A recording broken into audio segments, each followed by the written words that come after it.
বড় বিনিয়োগ সাফল্য এনে দিবে তার নিশ্চয়তা নেই।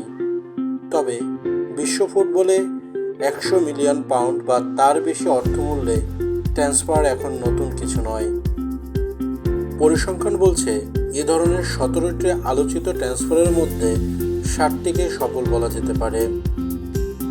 এই সফল ট্রান্সফার মধ্যে উল্লেখযোগ্য Kylian Mbappe PSG, Cristiano Ronaldo Juventus, Jude Bellingham Real Madrid, Declan Rice Arsenal, Harry Kane Bayern Munich, Caicedo Chelsea, Gareth Bale Real Madrid. সফল ট্রান্সফার সমূহ যেমন আছে তেমনি আছে ব্যর্থ ট্রান্সফারও।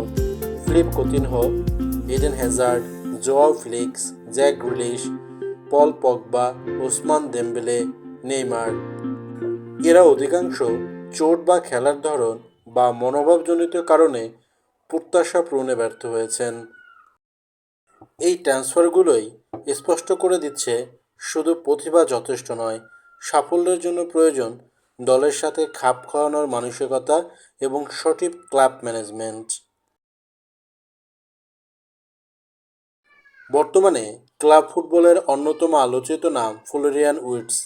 যদিও তিনি লিভারপুলে যোগ দিয়েছেন, তার এই উচ্চমূল্য অবশ্যই তাকে বড় চাপে ফেলবে। তবে এখন দেখার বিষয় এই উচ্চমূল্য নিয়েও কেউ হয়েছেন কিংবদন্তি, কেউ হারিয়ে গিয়েছেন। উইটস কোন পথে হাঁটবেন সেটা দেখতে মুখিয়ে থাকবে গোটা ফুটবল বিশ্ব।